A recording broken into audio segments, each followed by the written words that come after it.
നിങ്ങളുടെ favourite shows ഇനി ഒരിക്കലും മിസ്സാവില്ല. ഇപ്പോൾ C5 കാണും നിങ്ങളുടെ ഫേവറേറ്റ് ഷോസ് തികച്ചും സൗജന്യമായി.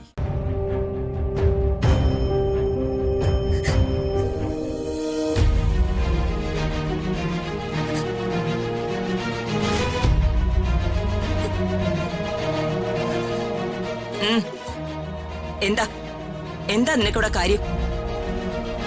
ഞാൻ അച്ഛനെ കാണാൻ. അച്ഛനോ? ഏതച്ഛൻ? ആരുടെ അച്ഛൻ?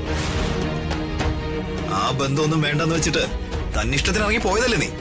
ദീപക്, വെറുതെ പ്രശ്നം ഉണ്ടാക്കരുത്. എനിക്ക് എന്റെ അച്ഛനെ കാണണം. ഋതികെ, ഇപ്പൊ പ്രതാപന്റെ കാര്യങ്ങൾ തീരുമാനിക്കുന്നതേ ദീപക. പ്രതാപനെ ആര് കാണണം കാണണ്ട എന്നൊക്കെ ദീപക് പറയുന്നത് പോലെ നടക്കൂ. മറ്റാരെങ്കിലും ആയിരുന്നെങ്കിലേ അവൻ ചിലപ്പോ സമ്മതിച്ചേനെ, അല്ലേ മോനെ? പിന്നല്ലാതെ ഇവള് ഒറ്റൊരുത്തി കാരണം അമ്മാവന് ഹാർട്ട് അറ്റാക്ക് ഉണ്ടായത്. ഇവള് ചെയ്തതൊക്കെ ആലോചിച്ച് വിഷമിച്ച അമ്മാവൻ നെഞ്ചു കലങ്ങി താഴെ വീണത്. അതുകൊണ്ട് ഇവളകത്തേക്ക് ഇവിടുന്ന പ്രശ്നമില്ല. അമ്മായി പ്ലീസ്, എന്നോട് നിങ്ങൾക്കുള്ള വിരോധം എനിക്കറിയാം.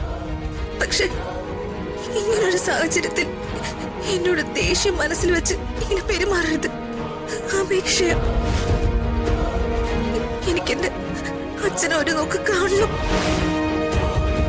അത്രേ ഉള്ളൂ. കണ്ടിട്ട് ഞാൻ പൊയ്ക്കോളാം. എന്തിനാടി നീ അവനെ ഒരു നോക്ക് കാണുന്നേ? മരിച്ചോന്ന് ഉറപ്പു വരുത്താനോ? അമ്മായി, ദേ, മര്യാദയ്ക്ക് പോകുന്നതാ നിനക്ക് നല്ലത്. ഇല്ല, അച്ഛനെ കാണാതെ ഞാൻ ഇവിടുന്ന് പോവില്ല. മാറി നിൽക്കും. അമ്മായി പ്ലീസ് ഓടി. എന്താ എന്താ ഇവിടെ പ്രശ്നം? എന്തിനാ ഈ കുട്ടി കരയുന്നേ? സിസ്റ്റർ, അകത്ത് കിടക്കുന്ന പേഷ്യന്റ് എന്റെ അച്ഛനാ. അച്ഛനെ എനിക്ക് ഒരു നോക്ക് കാണണം. ഇവരെന്നെ അകത്തേക്ക് കടത്തി വിടുന്നില്ല. അകത്ത് കിടക്കുന്നതേ എന്റെ അനിയനാ.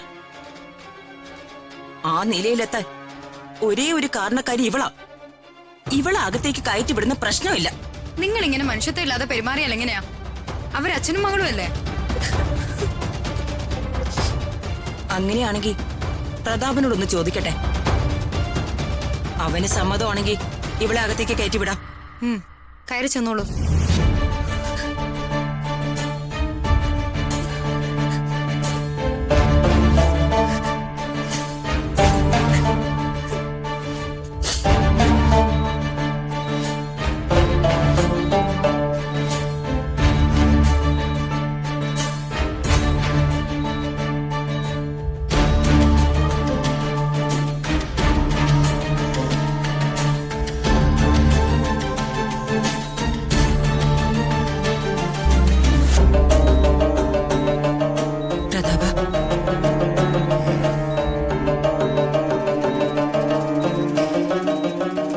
ഋതിക വന്നിട്ട് നിന്നെ കാണണമെന്ന് ആഗ്രഹം പറയുന്നു.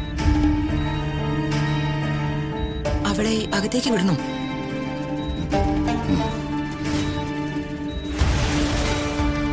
ഡൗൺലോഡ് ചെയ്യൂ C5 ആപ്പ്. കാണൂ എല്ലാ എപ്പിസോഡുകളും സൗജന്യമായി.